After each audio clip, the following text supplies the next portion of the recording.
When everything is said and done, we need to be willing to be said and done. Hi, this is Barry Phillips with 10-Minute Torah, day number 5, the final day of Nitzavim and Vayelech. Let's go to Devarim, Deuteronomy, chapter number 31, verse 1 says, And Moshe went and spoke all these words to all Israel, and he said to them, I am 120 years old today. I am no longer able to go out and come in. And Yahweh has said to me, You do not pass over this Jordan. Verse 7 says, And Moshe called Yehoshua and said to him before the eyes of all Israel, Be strong and courageous, for you are going with this people to the land which Yahweh has sworn to their fathers to give them, and you are to let them inherit it. And it is Yahweh who is going before you. He himself is with you. He does not fail nor forsake you. Do not fear nor be discouraged. So there is a transition that is taking place in chapter 31. We're coming down to the end of the book of Deuteronomy. And it would seem that in these final pages, Moshe is maybe saying one more time. Let me also just tell you, it's the Southern way of saying goodbye. If you don't live in the southern part and the southern culture of America, you may not be aware that there is those that are visiting, whether it's long-term or short-term, they're getting ready to leave. Belongings are in the car. There is the goodbyes, the hugs, maybe even a circle of prayer that takes place inside the house. And then there is the continuing set of goodbyes that is conducted out the front door, whether that's the porch or the front steps. And then there are the accompanying steps between the front door and the vehicle. And there are salutations such, well, y'all be careful, and please call me or text me when you get to your destination. Let us know you got there okay. And somewhere between that point in the car, there is the, wait a minute, let's make sure that you didn't leave anything. Let me check the bathroom, make sure you got all your toiletries, and I'll be right back. Wait a minute, I want to give you something to eat on the road. There's always that. And then there is the final hugs, goodbyes before they get in the vehicle, and last words after they're in the vehicle. And the last set of goodbyes is as they are pulling out of the driveway, out into the road, the street. There's the standing there and you wave until the vehicle is out of sight. That's shortly followed with a phone call or a text message. It was sure good to have y'all come and be with us. Please come again.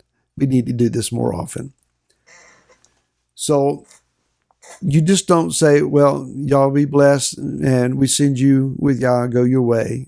And that's it. That doesn't happen. To say goodbye, it takes 10 to 15 minutes. So you have to figure that in. Moshe seems to be figuring this in. And when he said his last words, when there's nothing else to say, all of Israel's going to stand and watch him climb the mount one last time, waving. And there are no text messages. We need to do this again. Moshe says, I'm 120 years old. He says, I'm not able to come in or go out and come in anymore. That's not because he's sick. Moshe did not die of old age, nor did he die because he was sick. He wasn't coughing when he said this. The man climbed a mountain in those last moments of life. And he didn't fall, and it wasn't that Yehoshua went with him just to make sure he didn't fall. I don't even know that Yehoshua went with him, probably not this time. But the man climbed a mountain before he died, and he didn't die of a heart attack after climbing the mountain. Yah greeted him, took him, and then buried the remainder of the man, his body. So Yah just simply says, the reason that you die is that you do not pass over this Jordan. What is that saying? Moshe, you have gone as far as you can go. And now your job is done. Well done. You finished well, but now you're done. So it's written here that Yehoshua is the one who takes them into the land. It is not Moshe. In the book of Zechariah, chapter number 6, beginning with verse number 11, it says, "And you shall take the silver and the gold and make a crown and set it on the head of Yehoshua, the son of Jehozadak, the high priest, and shall speak to him, saying, Thus said Yahweh of hosts, see the man whose name is the branch, the Samach, and from his place he shall branch out, and he shall build the Hekel, the temple of Yahweh." The branch is a messianic term for the Messiah. It's found also in Jeremiah chapter 23. The branch is the one who is seated on the throne of Yah, and whose name is Yod-Heh-Vav-Heh Tsidkenu, Yahweh our righteousness. Continuing in verse 13 here, it is he who's going to build the Hekel, the temple of Yahweh. It is he who's going to bear the splendor, and he shall sit and rule on his throne, and shall be a priest on his throne, and the council of peace shall be between them both. Yahweh calls him Yehoshua, the branch, and says his name is the name of the branch. That is, the branch's name is Yehoshua, or as the shortened Aramaic version is, Yeshua.